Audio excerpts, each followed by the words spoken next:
but the Eastern Stars are in the house. Give them some love. Oh, come on now, give the ladies some love. On behalf of I want to acknowledge the most wishful, worshipful Prince Hall Grand Lodge, all right, free and accepted Mason, state of California, and the most wishful Grand Master, Lavelle Morgan. Amen.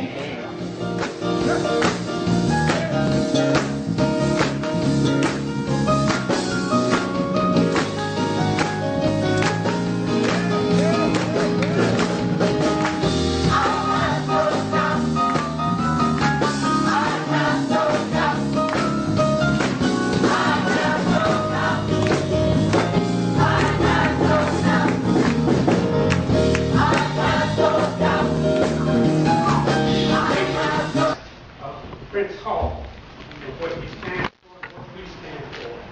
That will be coming from one of our brothers, Masonic Order, who will be coming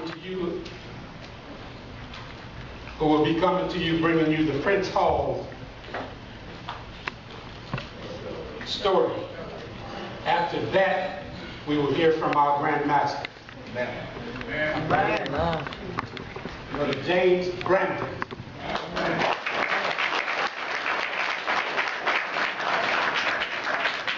Let the church say amen. All right, first giving honor to God, Pastor Davis, ministers on the roster, members of this fine church, to our Grand Master, our Grand Officers, wardens, brothers, sisters, everyone in attendance. I'd like to present to you the Prince Hall story, give you a little history about who we are and where we came from. Prince Hall, our founder, was a great American and was the first Grand Master associated with our first Grand Lodge and its expansion. Approximately 1 year, 4 months prior to the writing of the Declaration of Independence, Prince Hall engraved his image in the annals of American history. Prince Hall, a free black man, became a property owner, voter, and community activist in the Cambridge-Boston colony.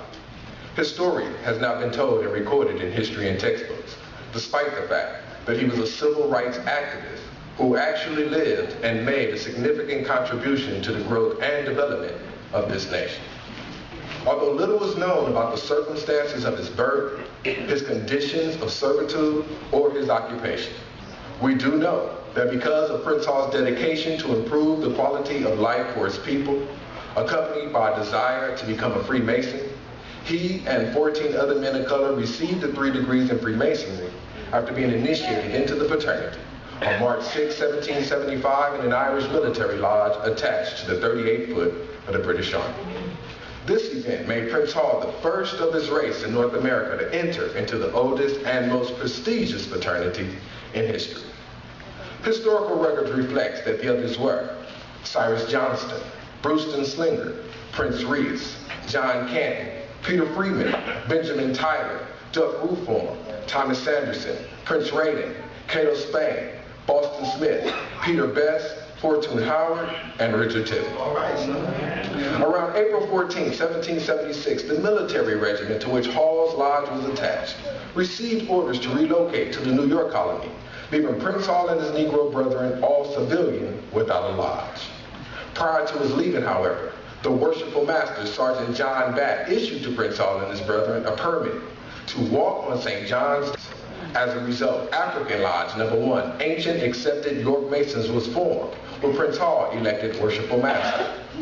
As the Batt permit left Prince Hall with Masonic limitations, Hall petitioned the Grand Lodge of England, Ancient and Accepted York Masons, for a full charter in 1784.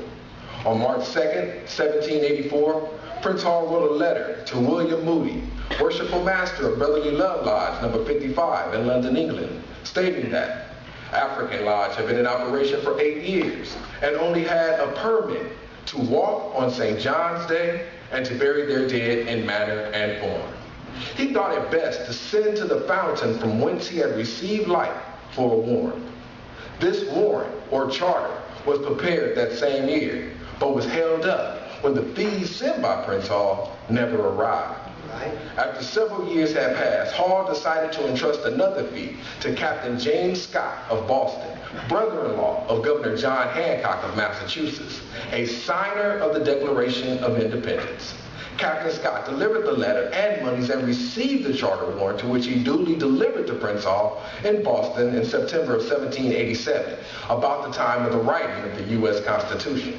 Prince Hall acknowledged receipt of the charter in a letter to England and added, "By the grace of God, I shall endeavor to fulfill all that is required of me in the charter, and I shall make the Constitution my God." According to records, the charter naming and numbering African Lodge 459, which was later changed to 371 on the English Grand Lodge Registry, has been and is in the exclusive possession of the Most Worshipful Prince Hall Grand Lodge Free and Accepted Masons of Massachusetts. It is safely secured in the First National Bank of Boston. It is brought out and displayed every 10 years during the Prince Hall Masonic pilgrimage. Some of us have seen it and treasure it, for it is believed to be the only original charter issued from the Grand Lodge of England, which is now in possession of any lodge in the United States. Prince Hall made a great impact upon society during his life. Among his many accomplishments, he petitioned General George Washington to admit men of color into the Continental Army. Of further note, Hall distinguished himself at Bunker Hill. He led the entire lodge membership in support of Governor Baudouin during the rebellion of Daniel Shea and his group. He petitioned the Massachusetts state legislature for the funds to educate children of color. He opened his home as a school to provide an education to adults of color. He petitioned the state legislature to grant to all citizens of color the right to own real property and to vote in all elections. He served as special deputy to the Grand Lodge of England at the end of the Revolutionary War and was armed with the charge to travel throughout the colonies and determine the number of subordinate Caucasian lodges still operating as such in the North. Of extending masonry within the black community arose when Absalom Jones of Philadelphia, Pennsylvania appeared in Boston in 1791. He was an ordained Episcopal priest and a Freemason who was interested in establishing a Masonic lodge in Philadelphia. Black men from Providence, Rhode Island also came to Boston to inquire about masonry. At a subsequent assembly in 1791, the African Grand Lodge was formed by delegations from New York, Pennsylvania, and Rhode Island, and Prince Hall served as his first Grand Master and remained in that capacity until his death. African Lodge of Philadelphia and Hiram Lodge of Providence came under the aegis of this Grand Lodge in 1797. Prince Hall died December 4th, 1807. A broken column monument marks the gravesite of Prince Hall at Copp's Hill Cemetery in Boston. At the General Assembly of the Craft in 1808, the name African Grand Lodge was changed to Prince Hall Grand Lodge Free and Accepted Masons of Massachusetts. Deputy Grand Master Brother Nero Prince became Prince Hall's successor as Grand Master from 1807 to 1808, followed by George Middleton from 1808 to 1810, then Peter Lew, Samuel H. Moody, and the well-known John T. Hilton, who recommended the Declaration of Independence from the English Grand Lodge in 1827, with the presumptions of powers and prerogatives of the independent Grand Lodge. During this significant period of Masonic growth and development, Freemasonry spread from Massachusetts through New York, Pennsylvania, New Jersey, Rhode Island, Delaware, Maryland, Connecticut, Washington, D.C., Ohio, and Virginia. Many lodges and Grand Lodges were formed under the authority of Prince Hall Grand Lodge. Today, there are over 1 million Prince Hall Masons in approximately 50,000 lodges in 44 jurisdictions throughout the United States, Canada, Africa, Asia, Europe, and the Caribbean. It takes 3 or more lodges to form a Grand Lodge. Hannibal Lodge, number 1 of San Francisco. Philomathian Lodge, number 2 of Sacramento. Victoria Lodge, number 3 of San Francisco are the 3 lodges to form the Grand Lodge. Ancient and accepted York Masons organized in San Francisco, California on Tuesday, June 19, 1855. Hence, the 9th Grand Lodge was formed. It was later titled Sovereign Grand Lodge, followed by the Most Worshipful Prince Hall Grand Lodge Free and Accepted Masons for the states of California and Hawaii Incorporated. The fraternity now holds the distinct title of the Most Worshipful Prince Hall Grand Lodge Free and Accepted Masons for the state of California Incorporated. Since its colonial birth, this organization has attracted to its ranks professional men in business, religion, government, and community service, civic-minded men of goodwill and character who still mankind, thereby leaving a legacy from which Prince Hall Freemasons are best known. Thank you.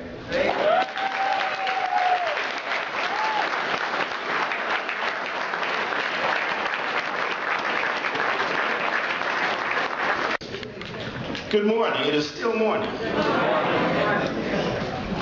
As one of our great ones said, David, I was glad when they said unto me, it's a personal thing, let us come into the house of the Lord. Indeed, we are delighted to be here indeed in the house of the Lord this morning. We are just grateful to be here with you. Brother Brandon, once again, you have told our history well. But you know, it's not just our history as Masons, it's your history. It is the history of black people in America. It is the history of, indeed, of America, because we are part of the fabric that made America what it is today. You know, as you were talking a while ago about the election coming up, it's not black or white, it's black and white. And in the way that we mix together, it's going to be our victory. I remember an old lady used to say to me when I was a kid, she said, you know, son, the Lord always comes down a winner at the finishing line. And as was said to me recently, you got to run through the tape. And one of the Grand Masters leaned over and said, and lean. So we have to run through the tape with this thing coming up. And lean. Everybody has to come out. We cannot leave anybody behind. None of us to be left behind. And if we do that, we'll all win. All right. We'll all win.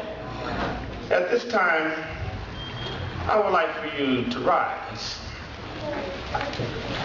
as I introduce to some and present to all the most wishful Grand Master of the most wishful Prince Hall Grand Lodge of free and accepted Masons for the state of California, the Honorable Lavelle Morgan. Hear him. Thank you and God bless. Please be seated. Thank you so much. First, giving honor to God and to Pastor Davis and the other ministers on the roster, and to the members of Rock Faith Baptist Church, and to the family members of our fraternal order. I'm certainly grateful for this opportunity, sir. We thank you for giving us the privilege, and we thank God for the opportunity to come. And even though we come today to celebrate Prince Hall Day, as you heard that wonderful oration coming from Brother Brandon, but more importantly, even though that we may be regaled in our Masonic regalia, we come here today to worship God, to worship in spirit and in truth, up and praise the holy name of Jesus. All right. So as we come, we want to remember a few things about our presence. Even though you have opened your doors unto us, we don't come empty-handed. We come bearing an offering that we'd like to present to you. But before I do that, let me acknowledge a couple of important people, or prominent people in our order, and people on our staff. And one you've heard from, that was our Deputy Grand Master, Dr. Donald Ware.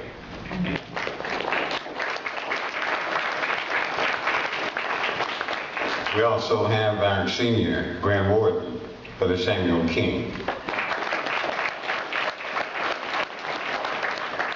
And our Grand Secretary, Brother Billy Harrington. Even though we acknowledge those brethren, Masonry is practiced on a daily basis within the respective communities and within our respective lodges. Right. And we have with us several worshipful masters. Would you please stand?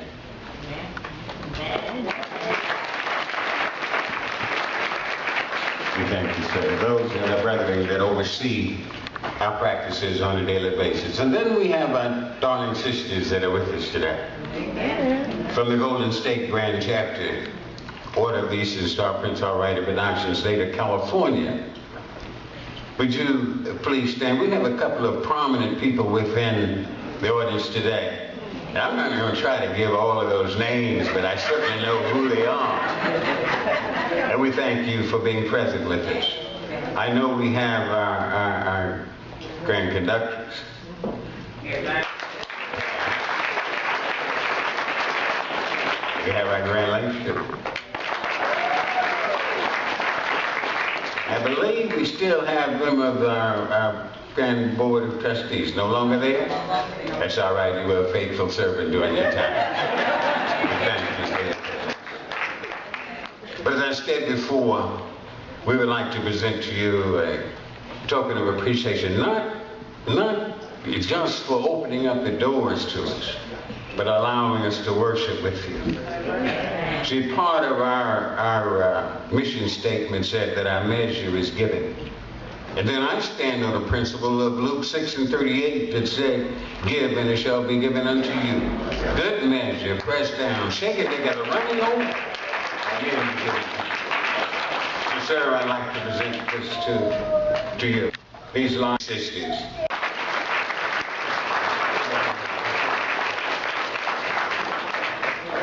Amen.